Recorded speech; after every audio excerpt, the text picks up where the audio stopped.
নমস্কাৰ জনাইছোঁ সকলোকে মোৰ চেনেলৰ আন এটি ভিডিঅ'লৈ। আজি আপোনালোকক দেখাম মোৰ ফাৰ্মত থকা হাঁহবোৰক মই কেনেকুৱা ধৰণৰ দানা খুৱাওঁ, কেনেকৈ প্ৰস্তুত কৰিছোঁ ঘৰতে দানাবোৰ কম খৰচত, তাকে দেখুৱাবলৈ খুজিছোঁ আজি আপোনালোকক।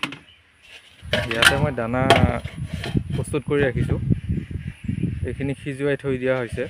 ইয়াত বনৰীয়া কচু আছে, কলৰ পুলি আছে, চাউল গুড়া এনেকৈ মিক্স কৰি মই ইয়াত সিজুৱাই ৰাখিছোঁ।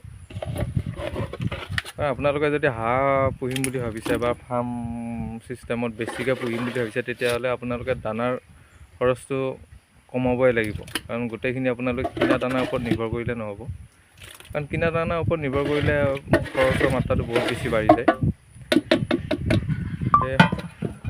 কম খৰচত যদি দানাৰ খৰচটো আপোনালোকে কমাব বিচাৰে, তেনেহ'লে এনেকৈ কৰিলে বহুত বেছি কমে দানাৰ খৰচটো। এতিয়া ইয়াতে মই এতিয়া মিক্স কৰিব লাগিব তুঁহগুৰি। এতিয়া তুঁহগুৰিখিনি মিক্স কৰি লওঁ মই, অলপ সময় ৰখক আপোনালোকে।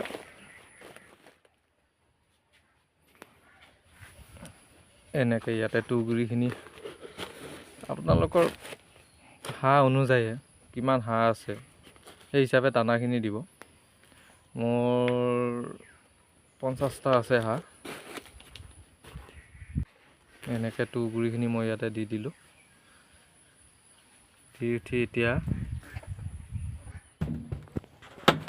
ইয়াত মিক্স কৰিম ধান। ইয়াতে ধান দি দিম অলপ কম পৰিমাণে।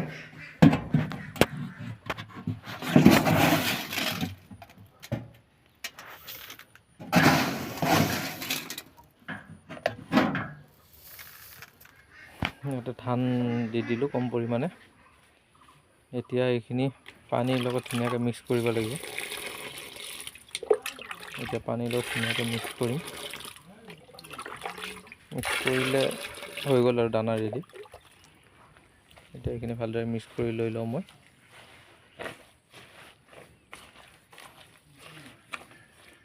এতিয়া দানা ৰেডি হৈ গ'ল। হাঁহখিনিক দিব পৰা হৈ গ'ল আৰু দানা।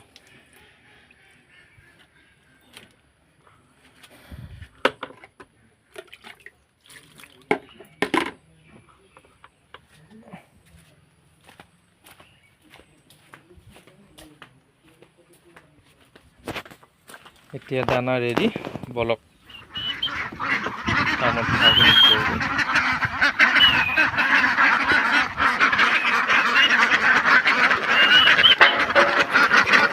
ইয়াতে ৰাখিছোঁ মই হাঁহখিনি মুকলি ভাৱত। দিনত ইয়াতে থাকে মুকলি ভাৱত, ৰাতি গঁৰালত নিজে নিজে সোমাই গ'ল। এতিয়া ইহঁতক দানাখিনি দিম।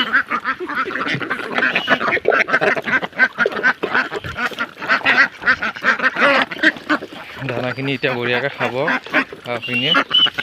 আপোনালোকেও পাৰিব যদি এনেকৈ কম খৰচত হাঁহৰ দানা প্ৰস্তুত কৰিব বিচাৰে।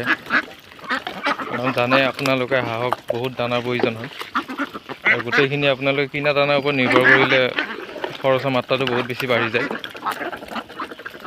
গতিকে এনেকৈ আপোনালোকেও কৰিব পাৰিব যদি কৰিব বিচাৰে। আৰু ভিডিঅ'টো চাই কেনে পালে জনাব।